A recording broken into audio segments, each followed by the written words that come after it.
En este video tutorial vamos a estudiar las medidas estadísticas. Las medidas estadísticas son datos que pretenden resumir con un solo valor la información obtenida tras el estudio de una población. Se clasifican en medidas de centralización. Nos sirven para saber sobre qué valores se concentra la variable. Son medidas de centralización la media, la mediana y la moda. Medidas de dispersión. Nos dan una idea sobre la representatividad de las medidas centrales. A mayor dispersión de los datos, menor representatividad. Son medidas de dispersión, el rango, la desviación típica, la varianza, el coeficiente de variación, etc. Medidas de localización. Dividen los datos en partes iguales y por tanto son útiles para la clasificación de los individuos de la población. Son los cuartiles, deciles y percentiles. Medidas de la forma. Comparan la forma que tiene la representación gráfica, bien sea el histograma o el diagrama de barras de la distribución, con la distribución normal. Dentro de las medidas de forma podemos encontrar las medidas de asimetría, que sirven para ver si la distribución tiene el mismo comportamiento por encima y por debajo de los valores centrales, y las medidas de apuntamiento o kurtosis. Miden la mayor o menor cantidad de datos que se agrupan en torno a la moda. Habrá que tener en cuenta el tipo de variable, cuantitativa, discreta o continua, cualitativa, ordenable o no ordenable, a la hora de calcular las medidas. Comencemos viendo las medidas de centralización. Media aritmética. La media aritmética de un conjunto de datos es el cociente entre la suma de todos los datos y el número de estos. Se representa por x con una barra encima. Tiene una serie de propiedades, entre las que podemos destacar que si multiplicamos o dividimos todas las observaciones por un mismo número, la media queda multiplicada o dividida por dicho número. Si le sumamos a todas las observaciones un mismo número, la media aumentará en dicha cantidad. Vamos a verlo con un ejercicio. La siguiente tabla de frecuencia muestra el número de preguntas de 81 encuestados sobre un test que consta solo de 6 preguntas. Calculemos la media.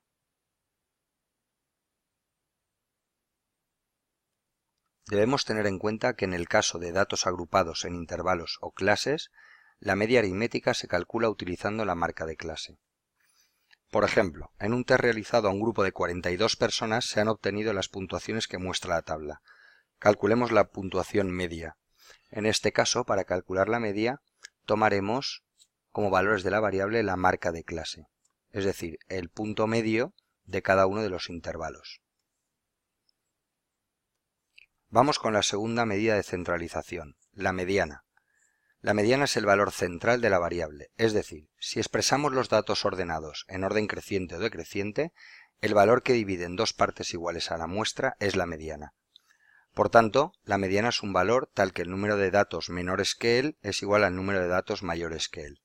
Vamos a ver dos ejemplos, uno con n par, es decir, número de datos par, y n impar, número de datos impar. Si tenemos n par, debemos fijarnos que los términos centrales están en sexto y en séptimo lugar. ¿Cuál de los dos es la mediana? Pues entre el 9 y el 12 tomaremos la media aritmética. 9 más 12 entre 2, 10 y medio es la mediana. Si n es impar es mucho más sencillo, puesto que siempre hay un valor central.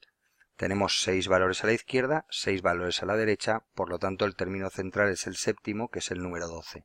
La mediana es 12. Partiendo de la tabla de frecuencias, la mediana es el dato cuya frecuencia absoluta acumulada supera por primera vez la mitad del total de datos. Vamos a verlo en un ejemplo.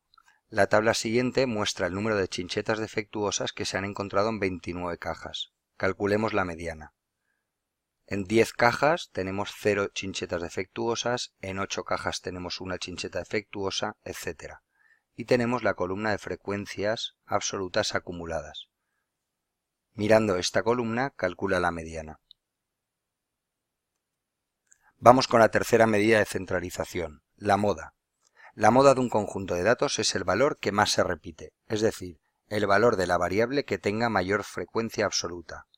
Es la única medida de centralización que tiene sentido estudiar en una variable cualitativa. Si los datos se encuentran agrupados, existirá uno o más intervalos con mayor frecuencia que llamaremos clase modal. Tomaremos como valor aproximado de la moda, la marca de clase de la clase modal. Vamos a hacer un ejercicio.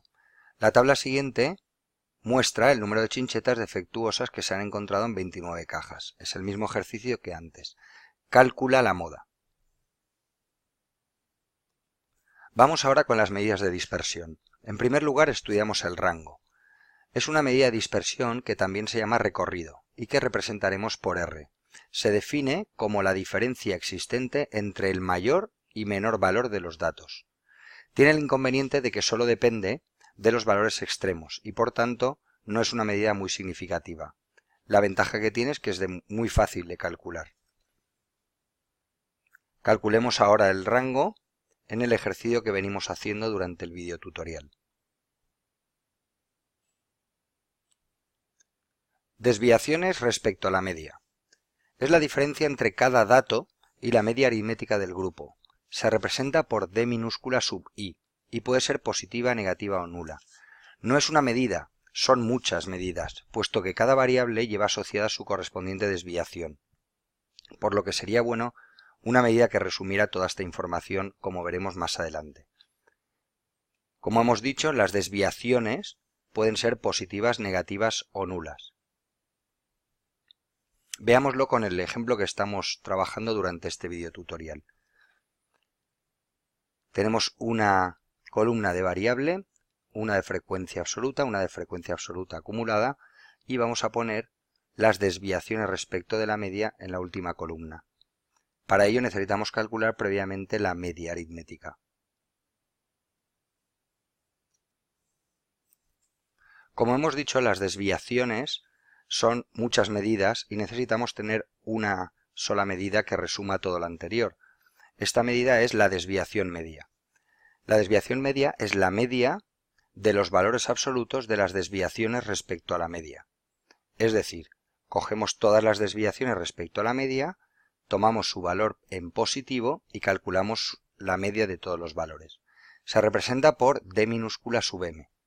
Si la desviación media es alta, significa que los valores están alejados de los valores centrales. Esta fórmula, que parece muy complicada, sirve para calcular la desviación media, pero vamos a ver que es mucho más sencillo. Continuamos con nuestro ejemplo. Tenemos una columna de variable, una de frecuencia absoluta acumulada, desviaciones respecto de la media y las desviaciones en valor absoluto. Y podemos calcular la suma de todas las desviaciones. Calcula la desviación media. Otra medida de dispersión interesante es la varianza. La varianza es la media de los cuadrados de las desviaciones. Se representa por sigma sub x elevado al cuadrado. Para calcularlo se utiliza esta fórmula, que también parece muy compleja, pero su cálculo es muy sencillo. Basta añadir una columna a nuestra tabla con los cuadrados de las desviaciones, lo que facilitará el cálculo de la varianza. Vamos a calcular la varianza continuando con el ejemplo que venimos trabajando. Tenemos una columna de desviaciones respecto a la media. Aquí las desviaciones respecto a la media multiplicado por la frecuencia absoluta y en positivo, en valor absoluto, y añadimos una columna de cuadrados de las desviaciones. Es decir, tomamos las desviaciones y elevamos al cuadrado. Como observarás, hay dos huecos que debes completar. Una vez completados esos huecos, te será muy fácil calcular la varianza multiplicando cada uno por la frecuencia absoluta, sumando todos los valores y dividiendo entre n. Vamos a ver otra medida de dispersión, la desviación típica. Se representa por sigma sub x. Se puede interpretar mejor que la varianza porque tiene la misma unidad que la variable. Como ves, tiene una fórmula enorme, muy compleja, sin embargo es muy sencilla de calcular, ya que una vez tenemos la varianza, la desviación típica es la raíz cuadrada de la varianza. Y por último, la última medida de dispersión que vamos a ver es el coeficiente de variación. Todas las medidas estadísticas de dispersión que hemos estudiado llevan asociada la unidad en la que se mide. Esto nos impide realizar comparaciones. El coeficiente de variación tiene la ventaja de que no lleva asociada ninguna unidad, por lo que nos permite decir entre dos muestras cuál es la que presenta mayor dispersión. Es el cociente entre la desviación típica y la media aritmética, multiplicando el resultado por 100. Se representa por CV y se expresa en tantos por ciento. Es sencilla de calcular ya que la desviación típica ya la tenemos, al igual que la media aritmética, por lo tanto es hacer el cociente entre ambas y multiplicar por 100. El resultado se da en tanto por cien. Bien, aquí finaliza este vídeo tutorial que espero que haya servido para aprender a calcular las medidas estadísticas de centralización y de dispersión más importantes de este curso.